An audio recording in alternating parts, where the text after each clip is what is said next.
They'd stuffed my life into black garbage bags. The lobby reeked of coffee and ammonia, the kind of smell you associate with bleach and betrayal. My boss, Greg, stood by the front desk with 3 managers behind him like a firing squad. My coworkers were pretending to check their phones, but I could feel their eyes. "You're 25, Greg said. "We're downsizing. Get out now."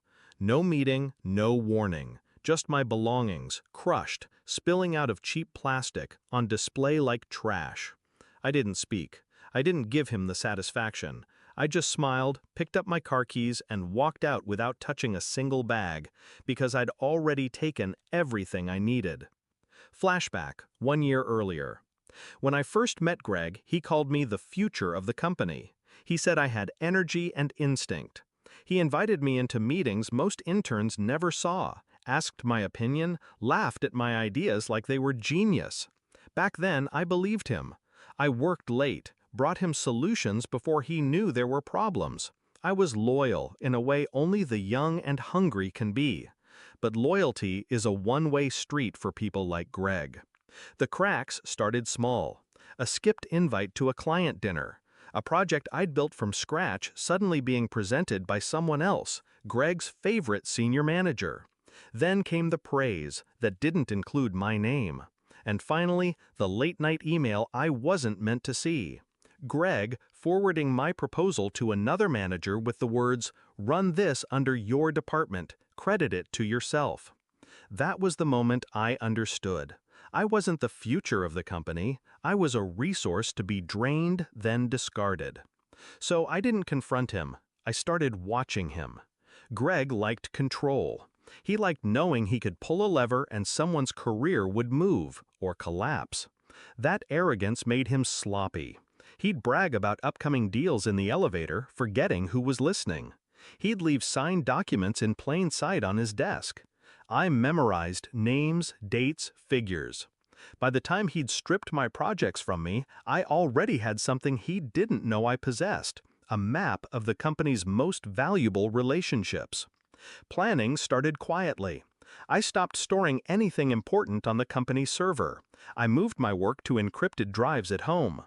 Every time I spoke to a client, I made sure to follow up from my personal email, just in case our server went down. Most responded.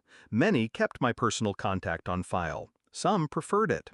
Over drinks with one client I trusted, I learned the biggest secret. The company's 3 largest accounts were considering moving elsewhere. Greg didn't know yet. I decided to make sure that elsewhere was me. Execution took months. I reached out to those accounts not to poach, just to build trust. I anticipated their needs, solved problems before they escalated. I didn't ask them to move. I just made it easy to imagine working with me directly. Meanwhile, I started a side company, quietly, legally, under a name that could never be traced back to me until I wanted it to be.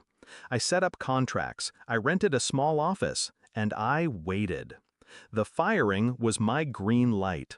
When I saw those garbage bags in the lobby, I knew Greg thought he'd humiliated me. That was his style, public execution to scare the rest. I didn't touch the bags. I walked past him like he didn't exist, got in my car, and drove straight to my new office. By the end of that week, I'd sent polite, personal emails to every client I'd ever worked with, letting them know I was available for consulting work if they ever needed me. Within 3 days, 2 of the 3 largest accounts called me. Not Greg, not the company, me. 2 weeks later, the messages started. First, an email. "Hey, just wondering if you have a moment to chat." Then a text. "Can you talk today?" Then 20, then 40, then 80 messages across every platform. Email, text, LinkedIn. The tone shifted from casual to panicked. "Clients aren't renewing. We need to discuss this ASA. Where are you?" I didn't answer. The confrontation came by accident. A month after I left, I saw Greg in the lobby of a downtown hotel. He looked thinner, grayer. I walked past him, but he caught my arm. "What the hell did you do?" His voice was low, desperate. I tilted my head. I left. "You took them, didn't you?" "They called me," I said. "I didn't take anything. You threw it away." His hand dropped. In his eyes, I saw the realization land. He'd fired me thinking he was cutting off dead weight, but he'd been holding on to the anchor that was keeping the company afloat. Now, those 3 largest accounts are mine. So are 5 others that followed. My office is small, but it's mine. No garbage bags, no public humiliation. Greg's company is bleeding. Last I heard, they closed 2 departments and cut half their staff.